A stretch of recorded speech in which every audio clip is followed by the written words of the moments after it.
Kakagising ko pa nga lang talaga sa mga oras na yan. Kaya naman eto, bay dumiretso na nga talaga ako dito sa may tabi ng CR para makapaghilamos na din nga talaga ang person. Eto naman nga talaga si mama, bay busy nga rin talaga sa pagpapataya or steal. At dahil kapag Sabado at Linggo naman nga talaga, at dahil kapag wala nga talaga siyang pasok sa kanyang trabaho, bay yun nga talaga yung pinagkakabisihan niya. Hindi na nga rin talaga nagpahuli yung pamangkin ko, at dahil siya na nga talaga yung nagbitbit ng stand or nalalagyan ko nga talaga ng cellphone pag ako yung nagbablog. Bale, ito nga po palang kaganapan na ito ngayong araw nga lang talaga, at good news dahil natapos ko nga rin talagang na-edit ngayon. Kaya naman eto, abay ma-upload ko na din nga talaga sa aking Facebook account.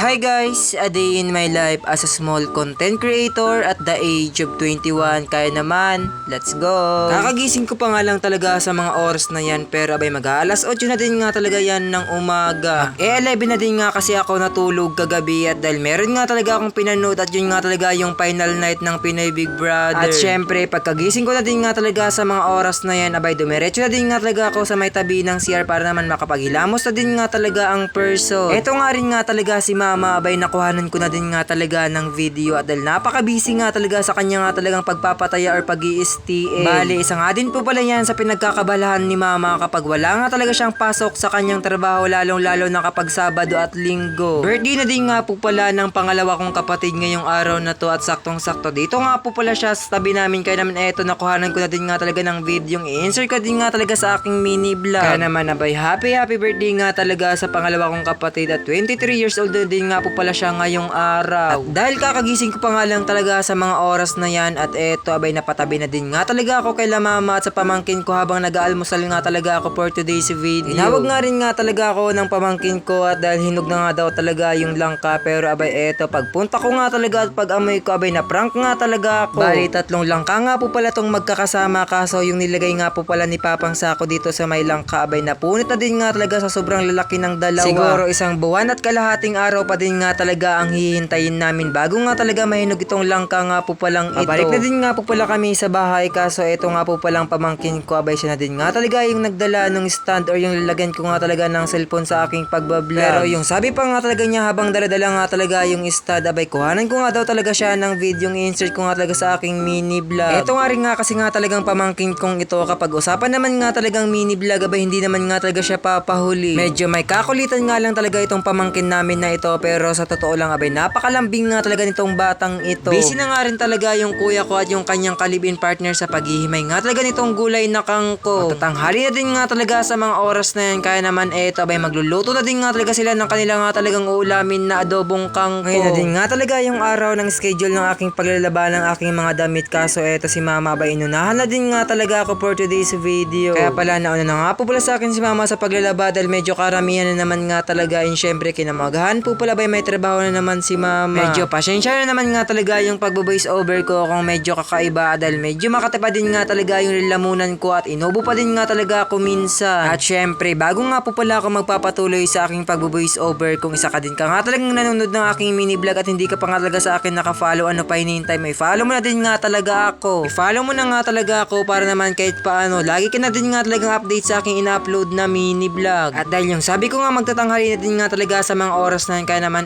tabay tinawag na din nga talaga ako ni mama na magsain na din nga talaga ako ng aming kakainin. Balik, kinuha ko na nga talaga yung rice cooker namin, and syempre hinugasan ko na, at pagkahugas ko nga talaga binilagyan ko na din ng kalahating kilo ng bigas. Pagkalagay ko na din nga talaga ng bigas, syempre 2 beses ko na din nga talagang hinugasan para naman malinis. Medyo karamihan pa din nga talaga yung tira namin na kanin kagabi, kaya naman eto abay kalahating kilo na nga lang talaga yung sinaing ko. Hindi ko na din nga talaga pinalagpas na hindi nga talaga maghay sa aking mini vlog yung dalawa nga talagang magkapatid na lagi nga talagang nagtitinda. Yung tinda nga po pala nila abay yung dulce nga talaga ng mani, and syempre yung popcorn nga talaga for today's video. Habang nagpipili nga talaga ako eto abay napapabidyo pa din nga talaga ako, at dahil masasabi ko nga talagang napakasipag nga talaga nitong mga magkakapatid na ito. Minsan nga po pala abay paiba-iba nga rin nga talaga yung tinda nila, at kagaya na nga lang po pala ng ukoy, and syempre ng bulasto. At minsan naman abay napapatinda nga rin talaga sila ng merienda, kagaya na nga lang talaga ng sinapot, and syempre ng baduya. Yung sabi ko pa nga talaga habang bumibili ko sa dalawang magkapatid, abay sama ko nga talaga sila sa aking mini vlog, at yung reaction nga po pala nila abay napa-smile na nga lang talaga for today's video. Kaya naman pala pakaingay na naman nung pamangkin ko sa tabi ko, at dahil meron nga daw talaga siyang suot-suot na hairban, kaya naman eto kuhanan ko daw nga talaga siya ng video. Pero yung pagsuot nga talaga ng hairban abay mali naman nga talaga, at napababay na din nga talaga sa aking mini vlog.